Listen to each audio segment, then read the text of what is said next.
기도 감사합니다. 이제 옆에 나오신 분들과 우리 반갑게 인사 나누는 시간 갖겠습니다. 감사합니다. 이렇게 나오셔서 하나님의 은혜 충만히 받으시는 저녁 되시기 바랍니다. 제 넥타이 어때요? 멋있어요?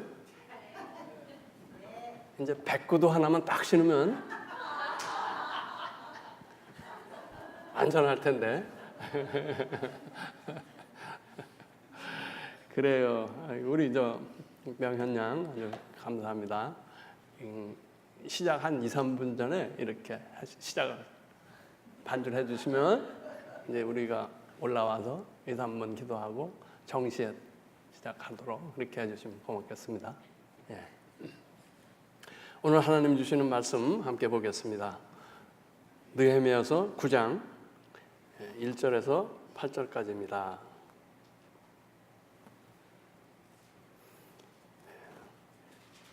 제가 읽을 때 따라서 속으로 읽으시기 바랍니다. 그달 20나흘 날에 이스라엘 자손이 다 모여 금식하며 굵은 베옷을 입고 티끌을 무릅쓰며 모든 이방 사람들과 절교하고 서서 자기의 죄와 조상들의 허물을 자복하고 이날의 낮 4분의 1은 그 제자리에 서서 그들의 하나님 여호와의 율법책을 낭독하고 낮 4분의 1은 죄를 자복하며 그들의 하나님 여호와께 경배하는데 레위 사람 예수아와 바니와 간미엘과 스바냐와 분니와 세레바와 바니와 그나니는 단에 올라서서 큰 소리로 그들의 하나님 여호와께 부르짖고 또 레위 사람 예수아와 간미엘과 바니와 하삽느야와 세레바와 호디야와 스바냐와 부다히야는 이르기를 너희 무리는 마땅히 일어나 영원부터 영원까지 계신 너희 하나님 여호와를 송축할지어다. 주여 주의 영화로운 이름을 송축할 것은 주의 이름이 존귀하여 모든 송축이나 찬양에서 뛰어남이니이다. 오직 주는 여호와시라. 하늘과 하늘들의 하늘과 일월 성신과 땅과 땅 위의 만물과 바다와 그 가운데 모든 것을 지으시고 다 보존하시오니 모든 천군이 주께 경배하나이다. 주는 하나님 여호와시라. 옛적에 아브라함을 택하시고 갈대아 우르에서 인도하여 내시고 아브라함이라는 이름을 주시고 그의 마음이 주 앞에서 충성됨을 보시고 그와 더불어 언약을 세우사 가나안 족속과 헷 족속과 아모리 족속과 브리스 족속과 여부스 족속과 기르가스 족속의 땅을 그의 씨에게 주리라 하시더니 그 말씀대로 이루셨사오매 주는 의로우심이로소이다. 아멘. 아멘. 2주 전에 우리가 하나님 말씀을 이스라엘 백성들이 간절한 마음으로 또 바른 자세로 6시간을 서서 이렇게 받을 때 그곳에 일어난 영적 부흥에 대해서 우리가 공부했습니다. 그들이 울었다고 그랬습니다. 아주 기뻐했고 또 집에 가서는 맛있는 것을 먹으면서 이웃에게 나눠줬다고 되었습니다. 그러자 그들에게 말씀을 더 보고 더 알고 싶은 욕망이 생겼다는 것이죠. 그래서 그 이튿날 또 학사 에스라를 찾아가서 말씀을 또 가르쳐달라고 읽어달라고 할 때 그 말씀 따라서 살지 않은 자신들의 모습이 깨달아졌다는 것입니다. 그러면서 불편해졌다는 것입니다. 그래서 말씀 따라 그들의 삶을 고치게 되는데 어떤 것은 즉석에서 바로 고친 것이 있고 또 어떤 것은 좀 시간이 걸려서 이루어지는 그런 것도 있는 것 같았습니다. 그런데 맨 먼저 한 것이 그 이스라엘 백성이 자기들이 그 오랫동안 초막절의 규례를 안 지킨 것을 깨닫고 그것을 바로 고쳤습니다. 그래가지고 말씀 따라서 그 삶이 개혁되었을 때 그들에게 평강과 기쁨이 찾아왔다 하는 것을 배웠습니다. 거기가 이제 8장까지의 내용이고 오늘 이제 9장을 시작하는데 그런데 그 고쳐가야 할 개혁의 내용이 그게 전부가 아니었다는 것이죠. 고치고 바로잡아야 할 것이 한두 가지가 아니었던 것입니다. 그들이 보기에도 총체적인 파국이었다 하는 것입니다. 깨달음이 오는데 우리가 이래서 지금 이 모양이 되었구나 하는 것이 알아졌다 하는 것입니다. 우리는 흔히 우리에게 어떤 사고나 어려운 일이 또는 질병이 닥칠 때 흔히들 Why me? 왜 내게 이런 일이 있습니까? 하며 질문을 하거나 또는 심지어 좀 더 나가면 하나님 어떻게 이럴 수가 있습니까? 또 하나님을 원망하는 사람들이 있는데 그런 사람들이 이제 시간이 지나면서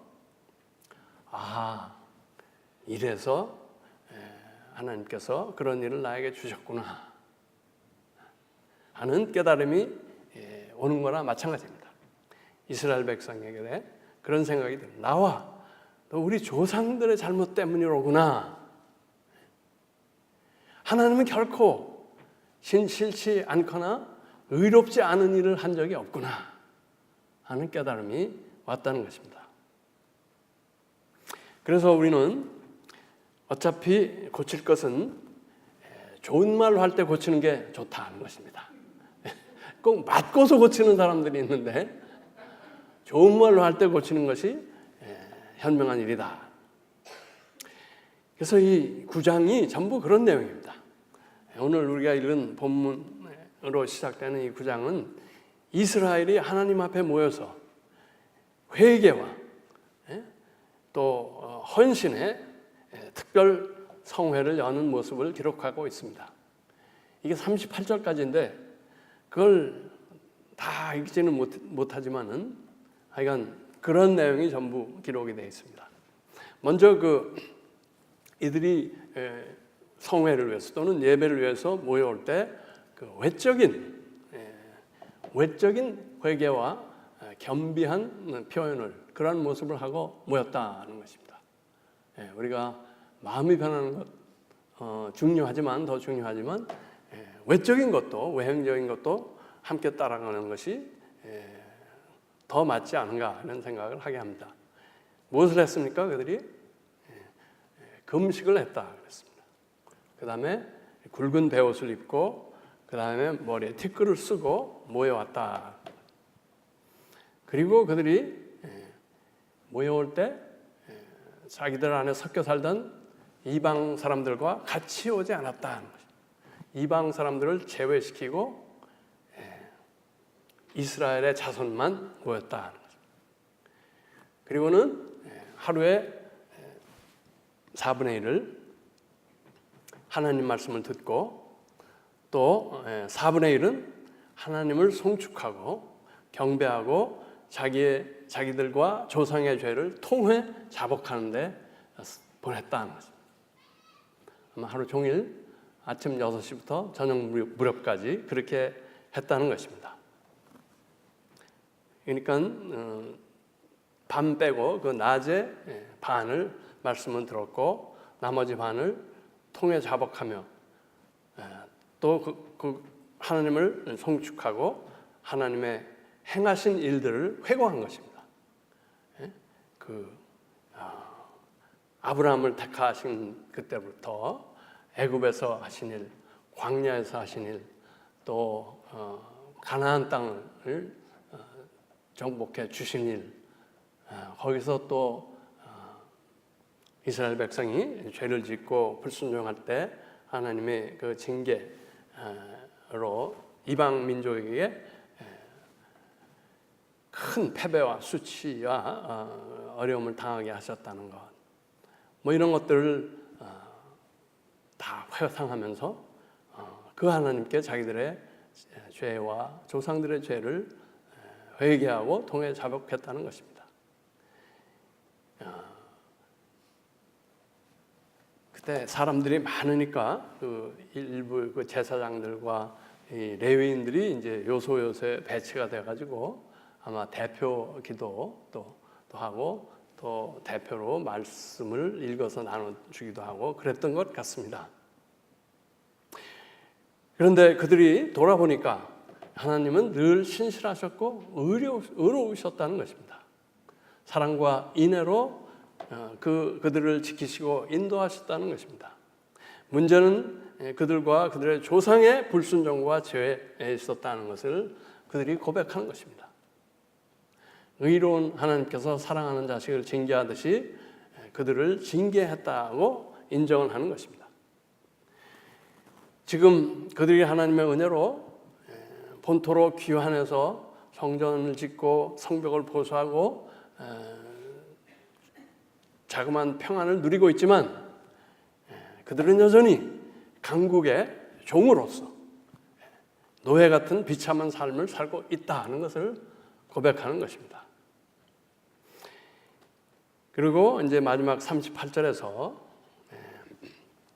38절을 한번 읽어보시기 바랍니다. 같이.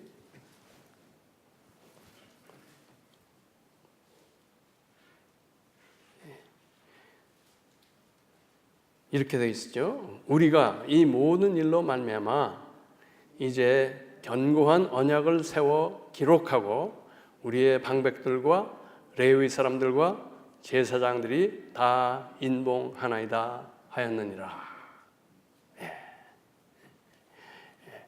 이제 앞으로는 이 하나님의 계명과 언약을 잘 지키기로 다짐하는 그 재헌신의 결의를 글로 써서 하나님 앞에서 서약하자고 하고 모든 지도자들이 느헤미야로부터 시작해서 거기에 사인을 하였다는 것입니다. 관원과 백성의 지도자들 또 레위인 제사장들이 재헌신을 한 것입니다. 전 이스라엘을 대표해서 한 것이겠지만은 이번에 그 판문점에서 역사적인 남북 정상 회담이 있었죠. 그 양측이 합의한 내용도 보니까 글로 써서 거기 양쪽에서 사인을 하더라고요. 그 합의 내용을 글로 써서 도장을 친 것이 상당히 오래된 일이다 하는 것을 알 수가 있습니다. 그렇죠? 이 이스라엘 백성이 그 옛날에 2500년 전에 그런 일을 이미 한 거예요. 왜 그렇게 할까요? 그 합의하고 약속한 내용이 너무 많아서 다 기억을 못하니까 그렇게 기록해서 했을 거라는 생각도 들고 그렇죠. 그 다음에 또 하나는 말로만 한 약속은 믿지 못하는 그런 이유도 있을 것 같습니다. 그래서 약속을 기대하는 약속을 안 지켰을 때 말로만 했으면 내가 잊어먹었다 그러면 끝이니까 이걸 써서 코앞에 들이대고 이렇게 너 썼지 않냐. 이스라엘도 그 자기들이 재헌신한 내용을 이걸 하겠다고 한 내용을 글로 쓰고 그 지도자들로 서명하게 하는 것입니다. 그래서 지도자들부터 그것들을 확실히 지키도록 또 안 지킬 때 변명을 하지 못하도록 이렇게 인봉까지 했다고 되어 있습니다. 그래서 조금 한심한 생각이 들기는 듭니다. 그 약속한 내용이 대부분 율법책에 있는 것입니다. 있는데 그것만 가지고는 부족했다는 것이죠. 이 율법책에 있는 것을 지도자들이 몰랐거나 알고도 지키지 않았다는 이야기입니다.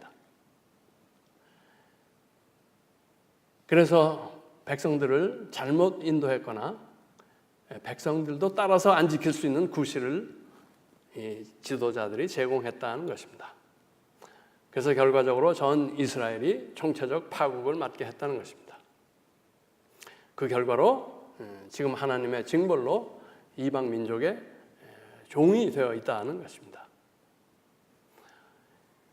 우리는 아직 종이 되었다고 볼 수는 없지만 사회의 신망을 잃고 오히려 지탄을 받는 한인교회의 현실과 크게 다르지 않다 하는 생각이 듭니다.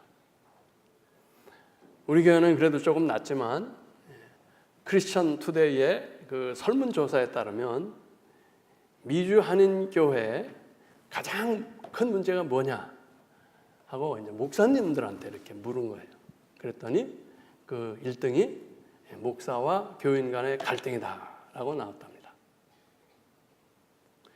교인이라고 되어 있지만 10중 8구는 평교인 지도자일 것입니다. 장로님이나 또는 집사님일 것이죠. 가장 그래도 성경을 많이 알고 믿음이 좋다고 간주되는 사람들이 말씀대로 살지 않는 본을 보이고 있다는 것입니다.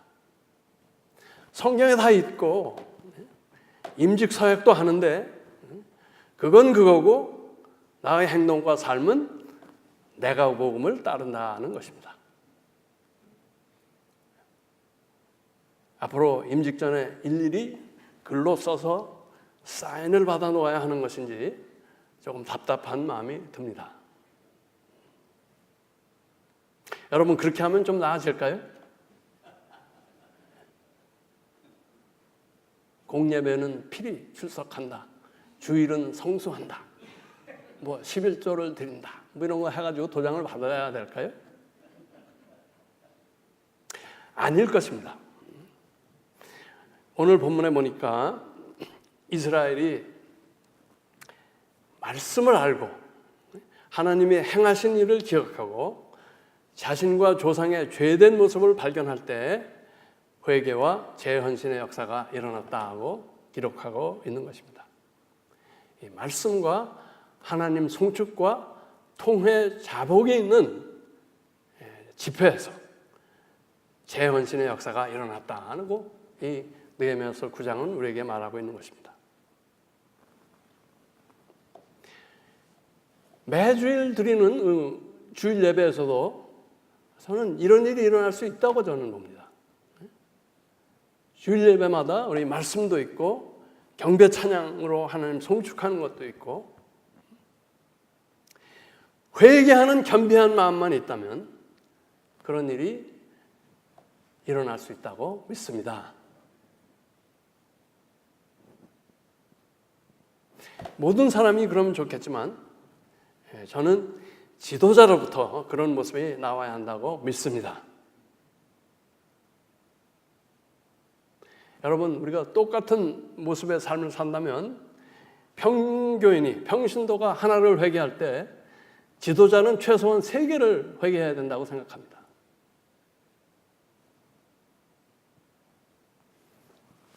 나에게 맡기는 내가 돌보는 양을 잘못 가르친 죄, 내가 그 좋은 본을 못 펴서 그 평교인이 실족하게 한 죄, 결과적으로 교회의 신망을 떨어뜨린 죄,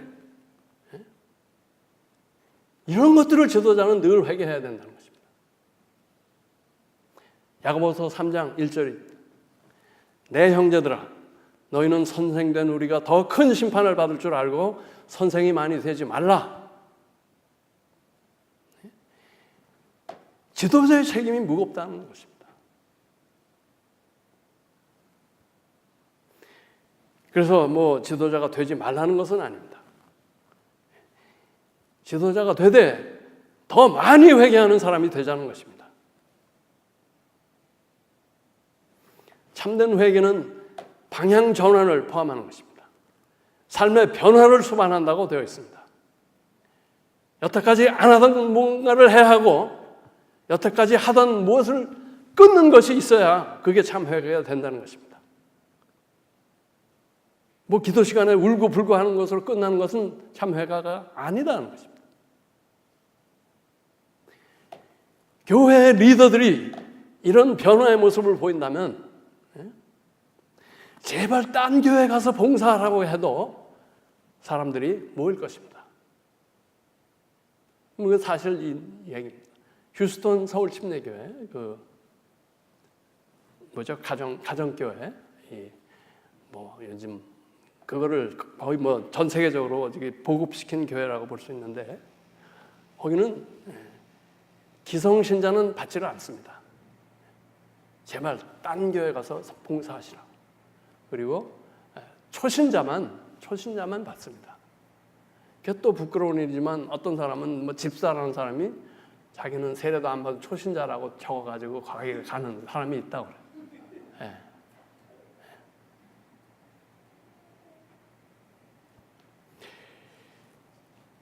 교회의 부흥은 인간의 어떤 의로움이나 어떤 능력으로 열심으로 되는 것이 아닙니다. 뭐 사이가 나쁜 것보다는 낫겠지만 교인 간 사이가 좋은 것으로 되는 것도 아닙니다.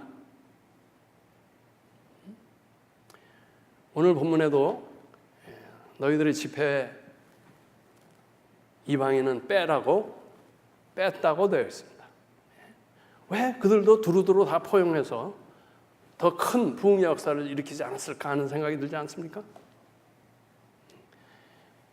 순수한 데서 큰 능력이 나오는 것이다.